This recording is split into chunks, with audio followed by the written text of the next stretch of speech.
한미약품의 늑장 공시 논란과 관련해 당국이 미공개 정보를 이용한 내부자의 불공정 거래 가능성을 조사하고 있습니다. 큰 손해를 본 개인 투자자들과 달리 공매도 세력은 20%가 넘는 차익을 얻은 것으로 추정됩니다. 터널 사고를 자동으로 감지하겠다며 도로공사가 수십억 원을 들여 설치한 장비가 제대로 쓰이지 못하는 것으로 나타났습니다. 지난 1년 동안 제대로 자동 감지한 터널 사고는 3.6%에 불과했습니다. 철도 파업 2주 차로 접어들면서 오늘 퇴근 시간에는 수도권 전철 운행률이 92%로 떨어집니다. 퇴근길 직장인 승객이 몰리면서 혼잡이 우려됩니다. 지난 8월 우리나라 경상수지 흑자가 2달 연속 줄어든 것으로 나타났습니다. 상품 수지 흑자는 1년 6개월 만에 최소 규모를 나타냈고 수입은 23개월 만에 늘었습니다. 네, 여러분 안녕하십니까? 화요일 속속경제 증시 마감부터 정리합니다. 미국 법무부가 독일 도이체방크의 금융상품 불안전 판매를 이유로 벌금을 부과하면서 금융시장 불안감이 커진 상황이었는데요. 벌금 금액을 낮추는 합의가 성사됐고 국제유가도 올랐다는 소식에 우리 증시는 동반 상승했습니다. 미 제조업지표 호조로 연내 금리 인상 가능성이 부각되자 원달러 환율이 4거래일 연속 올랐고요. 영국이 유럽연합 탈퇴 일정을 밝힌 점도 달러 강세를 부추겼습니다.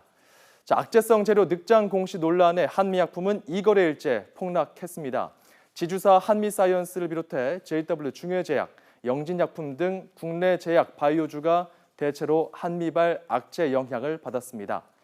그리고 오늘 입찰 마감되는 면세점 후보 중에서 신세계가 2% 이상 가장 많이 올랐습니다. 지난해 사업권 탈락 이후에도 직원 고용을 유지하며 이번 입찰을 준비했다는 자신감에 롯데쇼핑 1.69% 올랐습니다. 현대백화점도 주가에 기대감이 반영됐습니다. 그리고 7일 3분기 잠정 실적 발표를 앞둔 삼성전자가 7거래일 만에 160만 원 선을 회복했고 4분기 미국 시장 점유율 확대 전망에 현대차가 3% 가까이 올랐습니다. 또 제품 가격 상승에 따른 실적 기대감에 SK하이닉스 좋은 흐름 보였습니다.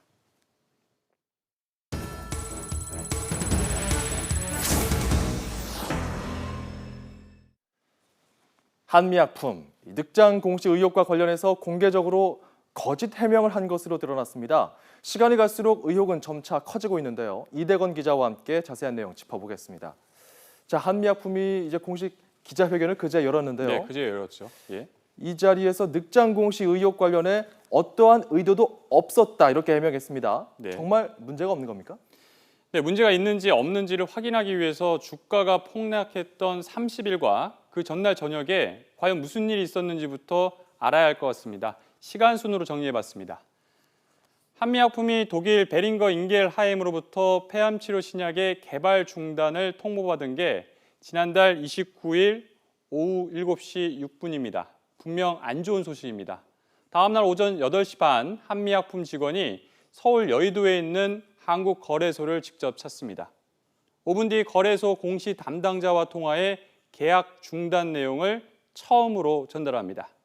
이어 8시 40분 직접 면담이 이루어집니다. 이때 거래소 직원은 바로 공시하라고 했지만 한미약품 직원은 회사와 상의해야 한다며 공시를 늦춥니다. 만약 이때 공시를 했더라면 개장 전에 끝낼 수 있었다는 게 거래소 측의 설명입니다. 하지만 실제 계약 해지 공시는 9시 29분에나 이루어집니다. 개장 이후 약 30분 동안 거래된 주식은 34만 2천여 주입니다. 전일 전체 거래량보다 3배 가까이 많은 수준인 만큼 피해가 클 수밖에 없습니다. 그럼 여기서 중요한 게 말이죠. 예. 공시가 왜 그렇게 늦었냐 이거잖아요. 그렇죠.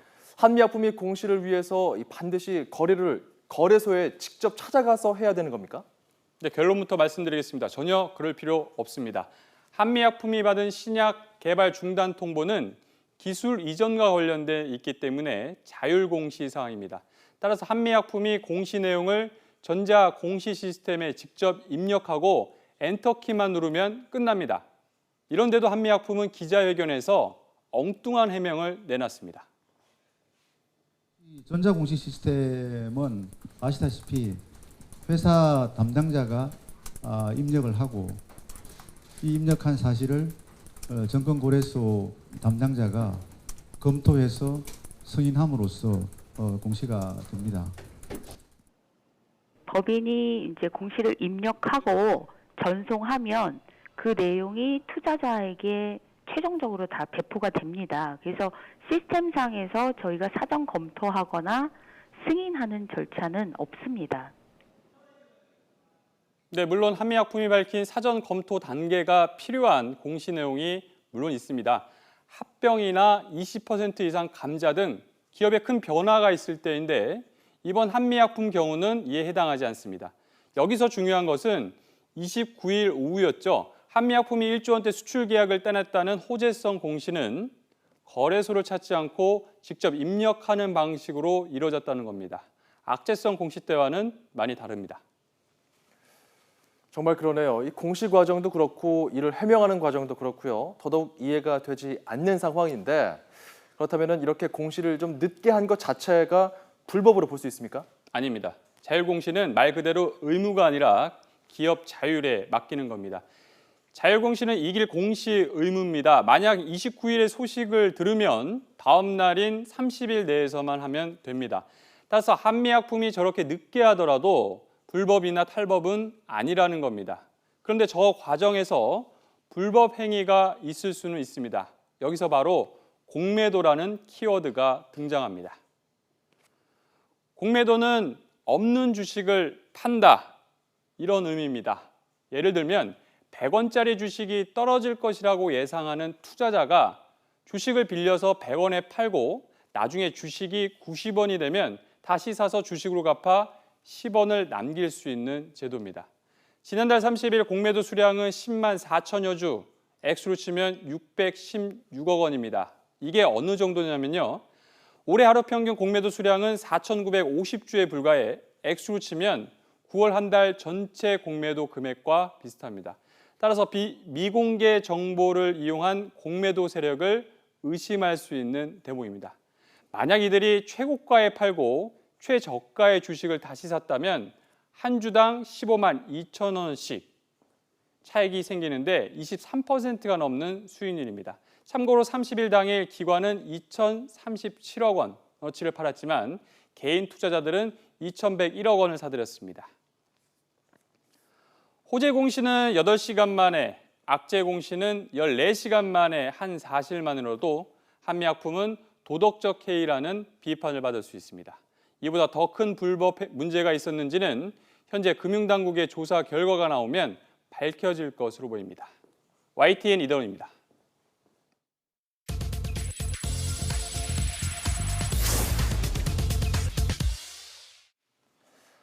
네, 오늘 한국은행에 대한 국회 기획재정위원회 국정감사가 진행됐습니다. 여야 의원들 급증세를 이어가고 있는 가계부채 대책에 질의에 초점을 맞췄는데요.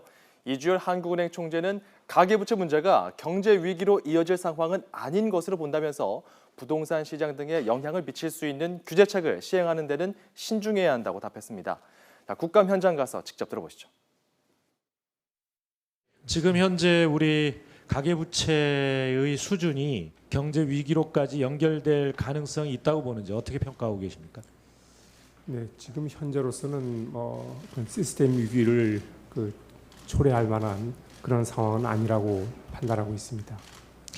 예, 그 너무 안일하게 판단을 하시는 것 같은데요. 지금 사실 부채 증가율이 네. 그러니까 무섭게 증가를 하고 있어요. 이런 면에서 보면 그러니까 DTI 이 규제의 강화가 필요하다 이렇게 생각하는데. 네, 그 가계부채 억제 그것만 놓고 보면 지금 말씀하신 대로 DTI 강화 방안이 검토될 수 있겠습니다만 또 그것이 실물 경제에 미치는 특히 부동산 경기에 미치는 영향도 같이 봐야 되기 때문에 막상 정책 결정에는 이렇게 좀 그러니까 지금 연구 총재님, 이 가계부채 총량 관리제 어떻게 생각하십니까? 또 저희들이 우려되는 것이 혹시 이것이 경제 주체들에게 미칠 심리적인 영향입니다. 다시 말씀드려서 부동산 시장과 관련해서 어떤 불안 심리를 가져오면 어떻게 하나 뭐 이런 고민이 있는 게 사실이기 때문에 저희들이 좀 신중할 수밖에 없고. 지금의 부동산 경기 부양이 된다라고 치면 그게 정상이겠습니까? 인구도 늘지 않고 경제 성장이 별로 그렇게 낙관적이지도 않는데 그 거품이죠. 당연히 거품입니다. 저희들이 지금 상황을 저희뿐만 아니라 정부도 잘 알고 있습니다. 문제는 완화 정책이 부동산 시장에만 머물지 말고 효과가 소비와 투자로 빨리 연결이 돼야 되는데 그 고리가 좀 약해서 문제가 있지.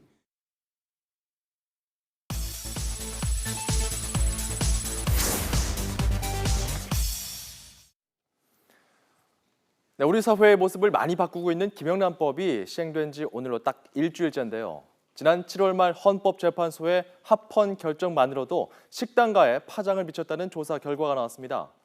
자, 한국외식산업연구원이 외식업체 560곳을 대상으로 조사한 결과입니다. 김영란법 합헌 결정이 내려진 직후인 지난 8월 외식업체의 26%가 매출이 줄었다고 답했고요. 평균 매출 감소율은 20% 가까이 됐습니다. 자, 그리고 특히 고객 1인당 소비액을 나타내는 객단가가 높은 외식업체들이 더 많은 영향을 받은 것으로 나타났는데요. 평균 객단가 5만 원 이상인 고급형 식당의 경우 매출이 감소했다고 응답한 비율은 45%에 달했습니다. 3만 원 이상 5만 원 미만 식당은 33%가, 3만 원 미만인 업체는 23%가 매출이 줄었다고 답했습니다. 업종별로 보면 상대적으로 비싼 음식점들이 타격이 컸는데요. 일식당은 절반이 영향을 받았다고 응답했고 이어서 육류구이와 한정식 식당이 받은 영향이 컸습니다.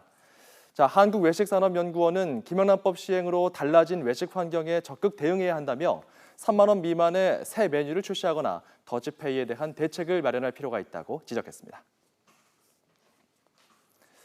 네, 취업을 위해 구직자들은 공모전이나 자격증 같은 이른바 스펙을 쌓는데 많은 시간을 할애하고 있는데요. 정작 기업의 인사 담당자들은 불필요한 스펙도 많다고 지적합니다.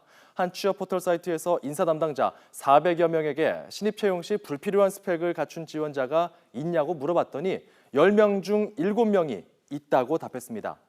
자, 불필요한 스펙 1위는 극기 이색 경험이었습니다. 강인한 정신력과 모험심을 보여줄 수 있는 활동이라고 구직자들은 생각할 수 있지만 많은 인사 담당자들은 필요 없다고 생각하고 있습니다. 이어 한자와 한국사 자격증, 석박사 학위, 공인 영어 성적, 해외 유학 또는 연수 경험 등이었습니다. 왜 이런 스펙이 불필요하다고 생각하는지 물어보니까요. 직무와 연관성이 부족하기 때문이라는 대답이 압도적으로 많았습니다. 이어서 변별력이 없고 자격 조건을 오히려 과도하게 넘겼다. 이런 답변이 나왔습니다. 자, 반대로 인사 담당자들이 꼭 필요하다고 생각하는 스펙으로는 인턴 경험과 관련 전공, 아르바이트 경험, 또 창업 등 사회활동 경험을 꼽았습니다.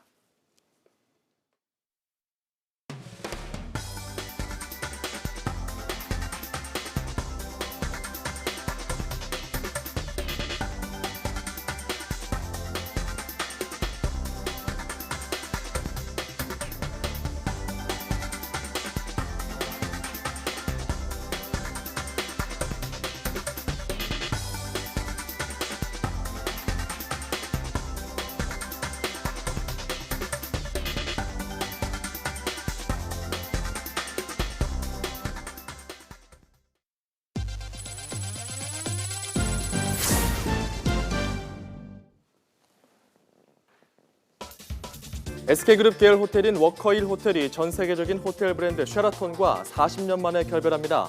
SK그룹 관계자는 워커힐 호텔이 소비자들로부터 신뢰받는 호텔 브랜드로 자리 잡았다는 판단에 따라 오는 12월까지인 쉐라톤과의 프랜차이즈 계약을 연장하지 않기로 했다고 밝혔습니다.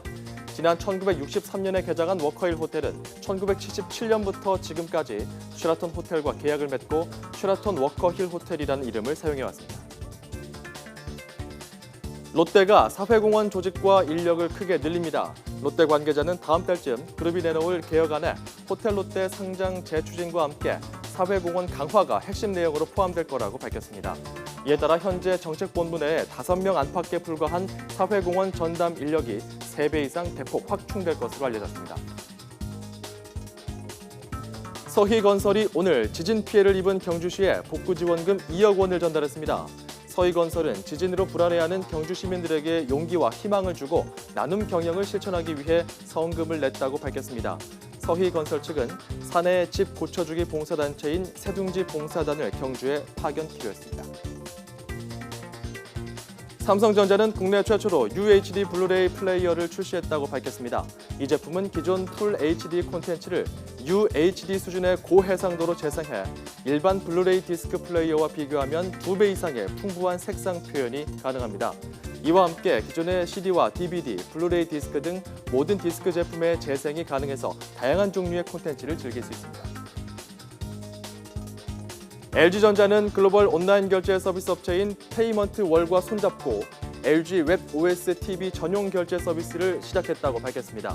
이 서비스는 세계 200여 개 나라에서 사용할 수 있고 결제 방법도 140개 이상인데 스마트 TV 사용자는 다른 나라의 앱과 콘텐츠도 간편하게 구매할 수 있습니다. LG전자는 국내 사용자의 경우 신용카드나 직불카드, 계좌이체 또는 통신사 모바일 결제 서비스, 티머니, 문화상품권 등 10여 개의 결제 수단으로 편리하게 이용할 수 있다고 설명했습니다. 네, 쏙쏙경제 오늘 순서는 여기까지입니다. 잠시 뒤 저녁 6시에는 뉴스통이 방송됩니다. 시청해주신 여러분 고맙습니다.